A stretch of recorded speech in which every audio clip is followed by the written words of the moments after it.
I knew something was wrong the moment I saw my brother sitting on the curb, hands shaking, phone clutched in his lap like it was the only thing holding him together. My deaf brother, crying, and standing over him, our HOA president, arms crossed, face red, lips moving aggressively while she pointed at him like he was some kind of criminal. I couldn't hear what she was saying from across the street, but I could see everything, the rage in her posture, the accusation in her eyes, the way my brother kept signing frantically, trying to explain himself while she just ignored him. And in that moment, I realized something chilling. She thought he was ignoring her on purpose, and she was about to make it her mission to punish him for it. Beat.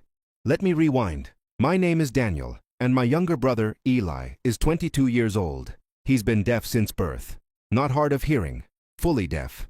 Sign language is his primary language, and while he reads lips a little, it's difficult, exhausting, and unreliable. Eli is also one of the kindest people I've ever known. The type who smiles at strangers. The type who helps elderly neighbors carry groceries. The type who apologizes even when someone else bumps into him. So when we moved into a suburban neighborhood with an HOA, I thought the biggest challenge would be the lawn regulations. I was wrong, because the moment we met her, I knew we were in trouble. Her real name was Linda, but no one called her that. Behind closed doors, neighbors called her what she truly was. HOA Karen. She was mid-50s, bleach blonde bob haircut, permanent scowl, always wearing athletic clothes despite never seeming to exercise. She walked the neighborhood like she owned it, clipboard in hand, measuring tape sometimes, camera on her phone always ready. She didn't introduce herself like a normal person. The first thing she ever said to me was, "You're allowed 2 trash bins, not 3. You need to remove one immediately." No hello, no welcome, just authority. That should have been my warning sign. But I still never imagined she'd target my brother. Scene shift, establishing Eli's world. Eli had just started to feel comfortable in the neighborhood. He'd mapped out his walking routes, found the quiet streets, the friendly neighbors who smiled back, the dog on Oak Lane that always wagged its tail when he passed by. This place was becoming his safe space, until Karen decided he was a problem. It started small, a note taped to our door. "Your guest parked in front of my house again. This is unacceptable." Eli had parked there. A post on the HOA Facebook group. "Some residents are being disrespectful and ignoring basic community rules." She was talking about him. I didn't realize the pattern yet. But she had noticed something. She had noticed that when she spoke to Eli, he didn't respond. And instead of asking why, she assumed the worst. The day everything exploded started with a simple misunderstanding and ended with flashing police lights. It was a Thursday afternoon when Karen first directly confronted Eli. I know this because the security camera footage timestamp burned itself into my brain. 2:17 p.m. Eli had just come back from a walk. He was unlocking the front door when Karen marched up behind him, fast and furious, waving her phone in the air. He didn't see her. He didn't hear her. Because he couldn't. She started talking anyway. You can see it clearly on the footage. Her mouth moving rapidly, hands gesturing wildly. She tapped his shoulder sharply. Eli turned around, startled. He smiled politely. That nervous, kind smile he always gives strangers. He signed, "Sorry, deaf," while pointing gently to his ear. Karen blinked, paused, then frowned. And instead of adjusting her behavior like a normal human being, she doubled down. She started speaking louder, as if volume would fix everything. Her face twisted with irritation. Her gestures grew sharper, accusatory. Eli kept signing, trying to explain. She wasn't having it. Eventually, she threw her hands up dramatically and stormed off. I wish I could say that was the end of it. It wasn't. That was just the beginning. Escalation begins. Over the next week, things escalated quickly. Another note: "Tell your brother to show some respect when adults speak to him." A complaint email forwarded to me by the HOA board. "Your household is creating tension by refusing to communicate with leadership." Leadership. I emailed back explaining Eli's disability clearly, politely, professionally. I thought that would settle it. Karen responded 2 minutes later. "Plenty of people fake disabilities for attention. That's not an excuse for rudeness." I stared at the screen, stunned. Fake.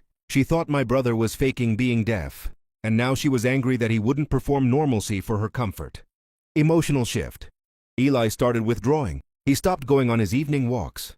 He avoided the front yard. He jumped whenever someone approached from behind. One night he showed me a video on his phone. Karen had followed him down the street, filming him, mouthing exaggerated words, pointing at him, mocking him. And the comments she later posted online were worse.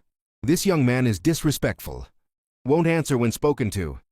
Clearly hiding something. She was building a narrative, and the neighborhood was starting to believe it. Cliffhanger. Then came the day she crossed a line so severe. There was no going back. It was Saturday morning. I was at work when I got a frantic text from Eli. Come home, scared. 2 words that hit harder than anything else. When I pulled onto our street, I immediately saw a police cruiser parked down the block. My stomach dropped. But the officers weren't there for us. Not yet. Neighbors were gathered in clusters, whispering, watching, phones out. And in the center of it all stood Karen, crying, dramatically, performatively, telling anyone who would listen that she had been threatened by my brother. I pushed through the crowd and found Eli inside our house, shaking uncontrollably. He showed me his phone, a video recording. Karen had cornered him near the mailbox cluster. You can see it clearly, her face inches from his, her finger jabbing toward his chest, her mouth forming the words slowly, exaggerated. If you keep ignoring me, I will make sure you regret it. People like you don't belong here. People like you. I felt something cold settle in my chest. Eli hadn't threatened her. She had threatened him, and she didn't realize he had recorded everything. Turning point. I walked outside and confronted her calmly. Leave my brother alone, I said. Her eyes widened like she'd been waiting for this moment. Oh, now you want to talk? Your brother's behavior is unacceptable. He's been harassing me for weeks. The lie came so easily to her, so smoothly. I told her we had footage. Her confidence flickered, just for a second. Then she scoffed. No one's going to believe him over me. That's when I realized something important. She wasn't just ignorant. She was dangerous. Cliffhanger. And when the police finally reviewed the evidence, the truth exploded far beyond our neighborhood. The officers agreed to review the footage. All of it. Our door camera, Eli's recordings, the HOA email thread, Karen's public posts. They didn't interrupt. They didn't argue. They just watched. And the longer they watched, the darker their expressions became. One officer finally looked up and said, "Ma'am, step over here." Karen's confident posture crumbled instantly.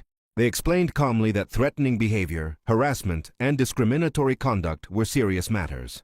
She tried to backtrack, tried to cry harder, tried to claim she was the victim. It didn't work, because evidence doesn't care about crocodile tears. Justice arrives. When they placed her in handcuffs, the entire street went silent. The woman who ruled this neighborhood with fear now stood there shaking. Eli watched from the doorway. The officer turned to him, signed clumsily but sincerely. "Sorry, you safe now?" Eli cried. So did I. Community shift. The aftermath was swift. Karen was removed from the HOA board. Her posts were deleted. An official apology was issued to us. Neighbors started coming by, with cookies, with handwritten notes, with genuine regret. They admitted they believed her without question. They admitted they were wrong. And slowly, Eli started stepping outside again. A little at a time. Healing isn't instant, but safety helps. Cliffhanger. We thought the story ended there. We were wrong, because Karen still had one final move to make.